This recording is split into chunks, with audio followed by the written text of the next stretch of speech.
Good evening, Bahamas. Coming up tonight on our news. It's a holiday horror as 4 women are confirmed dead following a traffic fatality on the Labor Day parade. That story straight ahead. A look at how Bahamian businesses are preparing to trade beyond borders. Plus, how you can get on board the Bahamas plastic movement.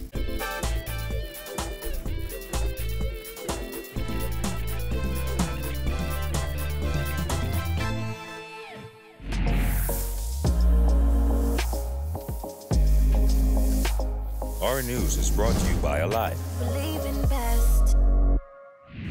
Welcome to our news and thanks for joining us. I'm Christina Dragovich. Topping news tonight, a chaotic scene along the route of the 2018 Sir Randall Fox Labor Day Parade this morning as a freak traffic accident claimed the lives of 4 women while injuring an additional 24 people. Jared Higgs has the details. The bloodstains in the street are a mark of a holiday tragedy. On a day when workers across the country celebrate their achievements, 4 women saw their lives snuffed away, while dozens of others, including a child, required medical attention.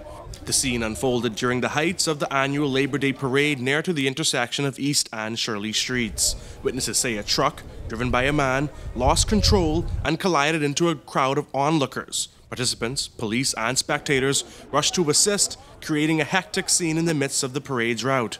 Our news understands that several members of the Bahamas Financial Services Union were involved in the tragic accident. Now, police didn't update media on the scene. Instead, they held a press conference at the Princess Margaret Hospital along with the Minister of Health and Labour, other union leaders and the doctors who provided care to those who were injured. With loved ones filling the lobby of the hospital, Assistant Commissioner of Police Ken Strawn told media that the driver was accompanied by 1 person in the vehicle and 3 others on the bed of the truck. It is understood that the vehicle, when he got out of it, it went forward, colliding first with a child along the side of the street. The vehicle descended the hill, continuing north, plowing into several persons who were spectating and participating in the Labor Day parade along the eastern side of East Street, coming to rest against a Nissan March and the building just at that intersection. Strawn was reluctant to say whether or not the driver failed to stabilize the vehicle before exiting. However, he did respond to questions about the expectations of drivers in parade settings. We have experienced, and we manage from the police side of it, any number of parades, floats, be it motorcade, bicycle events, and otherwise. It is expected that an individual who is in charge of the vehicle stay in charge of that vehicle. Dr. Caroline Burnett Garraway, Medical Chief of Staff at Princess Margaret Hospital, says the hospital went into mass casualty mode upon receiving word of the events nearby. And I can confirm that 21 patients were treated at the Accident and Emergency Department. 3 patients went to the doctor's hospital and were treated there. And we can confirm that 2 patients were brought in dead directly to the morgue at Princess Margaret Hospital.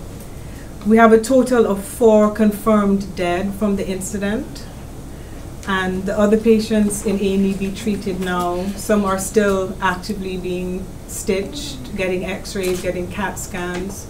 2 have injuries that are serious enough that they have to be admitted to hospital, and the others were considered what we call walking wounded. So they're probably going to be treated and discharged. Nurses Union members and doctors were nearby when the accident occurred. Nurses Union President Amantia Williams says she and her fellow nurses jumped into action. We thank God that the nurses and doctors were there. We pulled together as a team and we got everything together and organized. Every nurse in the union worked. It was a tragedy for the nurse because they sat and watched everything. And I say we thank God, because if it wasn't for God, we wouldn't have been here today, and we thank God we were there to combat this tragedy.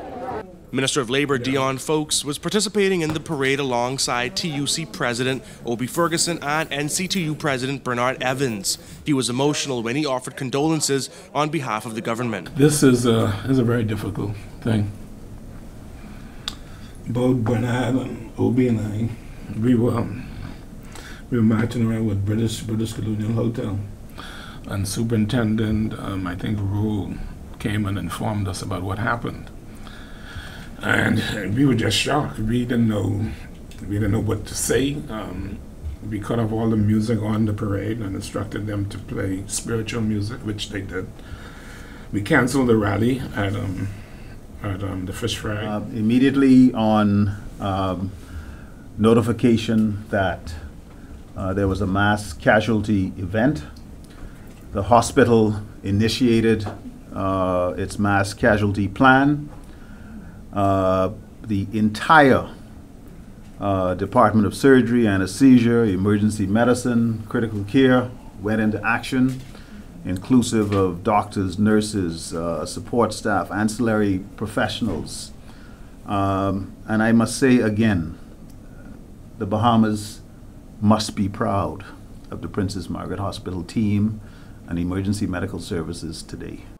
Officials have asked persons with sensitive videos of today's tragic accident not to share them on social media. Reporting for Our News, I'm Jared Higgs. Thanks, Jared. Our News understands the alleged driver of the vehicle is assisting police with their investigation. Now, this is a developing story. Our News will continue to bring you the latest as details become available. Meanwhile, Prime Minister Dr. Hubert Minnis will cut his scheduled trip to Long Island and Eleuthera short in the wake of the Labor Day tragedy as he extends heartfelt condolences to the families that lost loved ones today.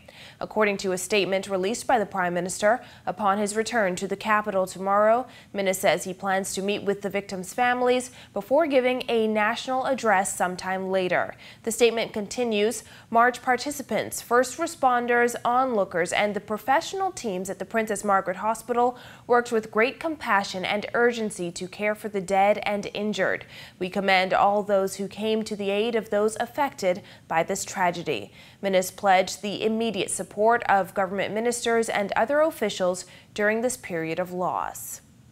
And the family of the late Sir Randall Fox taking to social media to also extend condolences to those killed and injured in the incident along the parade route. Rosalie Fox expressed her profound sadness for the departed souls of those workers who came out to lend solidarity and support to the labor movement. She says prior to the incident, she was stationed on Bay Street with her mother, enjoying the warm camaraderie of trade unionists as they passed in Rawson Square. Fox says those who lost their lives today will never be forgotten. And while this morning's tragedy put a massive damper on the day's celebrations, Our News caught up with a few trade union leaders before the start of the march for their views on why Labor Day is important. Today we celebrate the persons that caused the wheels of this country to turn, that would have brought us from Burma Road to the present state that we're in today. And so that is the significance and importance of Labor Day for us. We're celebrating the workers of this country that have toiled and labored to cause us to progress to the point that we are today. And we have a lot of work to do, particularly on the labor front. There are a lot of things that for my administration we'd like to see done for the hospitality industry, and also to champion the cause for some legislation for workers and country in general. Still to come on Our News, helping Bahamian businesses to trade beyond borders.